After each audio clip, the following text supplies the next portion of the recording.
message d'aujourd'hui est la troisième et dernière partie des conseils pratiques pour montrer du respect à nos maris. Numéro 14.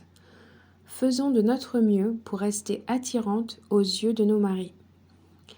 Bien sûr, notre priorité, c'est de cultiver notre beauté intérieure. Comme on peut le lire dans 1 Pierre 3,4 qui nous appelle à chercher la parure intérieure et cachée du cœur, la pureté incorruptible d'un esprit doux et paisible, qui a d'une grande valeur devant Dieu. Mais ça ne veut pas dire que notre apparence physique ne compte pas. Je me rappelle que quand j'étais fiancée à mon mari, ça me faisait vraiment plaisir de me faire belle pour lui. Maintenant, on a 3 enfants et ça me fait toujours plaisir.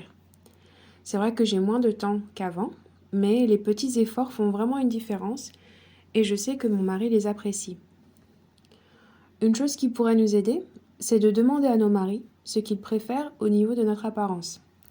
Par exemple, au sujet des couleurs, les vêtements, le style, etc.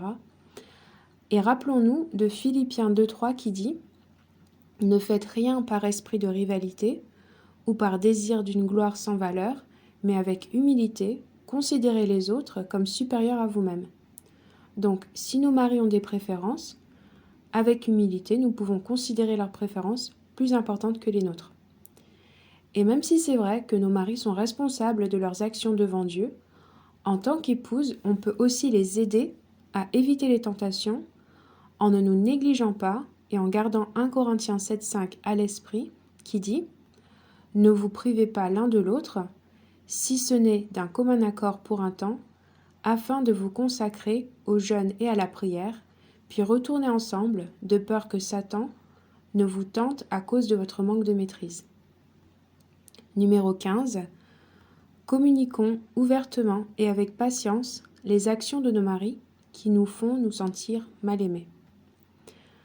Ce n'est jamais une bonne idée, par exemple, de faire à nos maris une longue liste des choses qui nous font nous sentir mal aimés. Éventuellement, ça n'amène que de la frustration. En fait, ça arrive souvent que nos maris ne soient même pas conscients de ce que nous interprétons comme des actes ou des paroles sans amour ou bien blessantes. Et rappelons-nous que nos maris ne peuvent pas lire nos pensées. C'est vraiment facile de tomber dans ce piège et d'assumer qu'ils devraient savoir ce que nous pensons. Donc, parlons ouvertement, avec patience et sagesse. Numéro 16. Gardons toujours à l'esprit Éphésiens 5, 22. Éphésiens 5, 22 dit « Femmes, soumettez-vous à votre mari comme au Seigneur. » Donc, tout ce que nous faisons, que ce soit respectueux ou irrespectueux, finalement, c'est pour le Seigneur que nous le faisons. Numéro 17. Soyons conscientes qu'il y a un vrai ennemi qui cherche à détruire et diviser les mariages chrétiens. Donc, faisons attention aux pensées diffamatoires contre nos maris. Rappelons-nous que nous avons tous les deux un ennemi commun. Donc, ne nous battons pas l'un contre l'autre, mais plutôt ensemble contre l'ennemi. 1 Pierre 5,8 dit « Soyez sobres, restez vigilants, votre adversaire le diable rôde comme un lion rugissant, cherchant qui dévorer. » Et dans Éphésiens 4,27, nous lisons « Ne laissez aucune place au diable. » Numéro 18. Ne basons jamais notre respect sur nos émotions ou nos sentiments. Notre norme, c'est la parole de Dieu, peu importe les circonstances et nos émotions.